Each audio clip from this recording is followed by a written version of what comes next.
এটাই ধর্ম? যারা আজকের গলাবাজি করে দীনকৃষ্ণ ঠাকুরের নিন্দা করছে তারা কোথায়? সেই সব কীর্তনিয়ারা কোথায়? সেই সব ভাগবত পাঠকরা কোথায়? সেই সব ইউটিউবের চ্যানেলের ওনাররা কোথায়? সেই সব ফেসবুক চ্যানেলের ওনাররা কোথায়?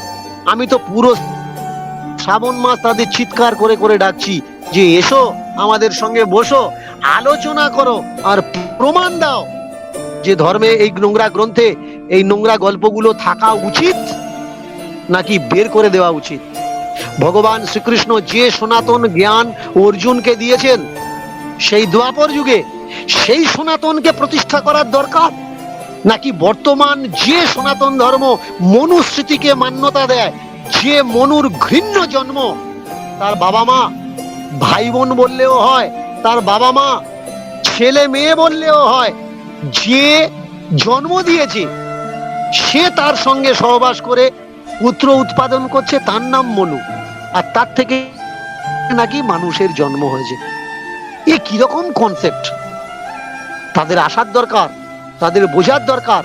আজকের আমাদের ভারতবর্ষে তথা সমগ্র বিশ্বের সনাতনপন্থী মানুষের অবলম্বনকারী মানুষের ভাবার দরকার, সত্যি কি আমাদের ধর্মগ্রন্থের ভিতরে এই নোংরা নোংরা গল্পগুলো রাখা উচিত, নাকি যে আওয়াজ, যে সংগ্রাম, যে ত্যাগ দিয়ে দীনকৃষ্ণ ঠাকুর আমাদের গ্রামে এসে, আমাদের বাড়িতে বসে, আমাদের শহরে দাঁড়িয়ে গলা ফাটিয়ে চিৎকার করে মৃত্যুর ভয় না করে তিনি আমাদেরকে জাগাতে চাচ্ছেন, আমাদেরকে জাগানো দরকার, না ধর্মগুরুদের ধর্মের আফিন খেয়ে হাজারো বছর ধরে যেমন ঘুম পাড়িয়ে রেখেছে আমাদের ঘুমানোর দরকার? বিচার তাদের, আমি কাউকে প্রেসারাইজ করতে পারি না। তবে হ্যাঁ, কিছু মানুষ যে জাগেনি তা নয়, তারা সচেতন হয়েছে, জেগে উঠেছে, তাই তো ট্রেনে, ট্রামে, বাসে, চায়ের দোকানে, মোড়ের মাথায়, বাজারে সকাল হলেই দীনকৃষ্ণ ঠাকুরকে নিয়ে চর্চা হয়। কেন? দীনকৃষ্ণ ঠাকুর একটা বিচারের নাম, একটা বিচার মানুষের মধ্যে তুলে দিয়েছে। দীনকৃষ্ণ ঠাকুর একটা পরিবর্তনের নাম, মানুষের কাছে পরিবর্তন এনে দিয়েছে। দীনকৃষ্ণ ঠাকুর একটা প্রকাশের নাম, একটা ধর্ম অজ্ঞানতা অন্ধকারের ভিতরে জ্যোতি প্রকাশ ঢেলে দিয়েছে যে কোনটা গ্রহণ করা উচিত আর কোনটা গ্রহণ করা উচিত না। একটা সময় ছিল ধর্মের নামে কোনো কুমন্তব্য করলে, কোনো প্রশ্ন আনলে নাকি পাপ হতো। মানুষ বলতে গিয়ে জিভ কাটা দিত, দাঁত দিয়ে জিভ কাটতো যে না, এই কথা বললে পাপ হবে, ধর্মে যেটা বলেছে, ধর্মগ্রন্থে যেটা বলেছে ওটাই ঠিক, তাহলে ওটাই আমাদের গ্রহণ করার দরকার। কিন্তু আজকে সেই ধর্ম অন্ধকার থেকে বেড়ির বাঁধন ভেঙে বহু যুব সমাজ বেরিয়ে এসছে, বহু জ্ঞানী সমাজ, শিক্ষিত সমাজ তারা বেরিয়ে এসছে, তারা প্রশ্ন করতে শিখেছে। সেই জায়গায় এদের ভয়, তাই এই ধর্মগুরুরা ফতোয়া জারি করছে, ওনার কীর্তন শোনা উচিত না, উনি যেখানে যায় সেখানে যাওয়া উচিত না, ওনার আনা উচিত না। ওরা কোনো জায়গায় সাকসেস হয়নি।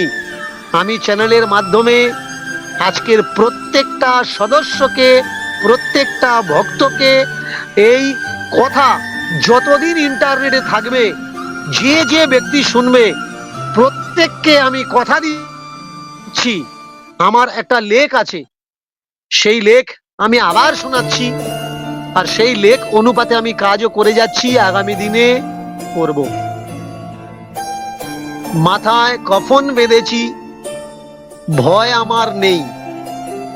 মাথায় কফন বেঁধেছি, ভয় আমার নেই। তোমরা যারা আমাকে ঘৃণা করো, ভালোবাসো, তোমরা সবাই আমার ভাই। যারা আমার বিরোধ করছে তারাও আমার স্বজন আপনজন, যারা আমাকে ভালোবাসে তারাও আমার স্বজন, তারাও আপনজন। সময় 9টা হয়ে গেছে, 1 ঘন্টা হয়ে গেছে। আবার আগামী শনিবার রবিবার আপনাদের সঙ্গে আমরা আবার থাকবো 1 ঘন্টা, 8টা থেকে 9টা পর্যন্ত। আমার প্রত্যেকটা ছেলে মেয়ে তারাও আপনাদের সহযোগিতা করবে।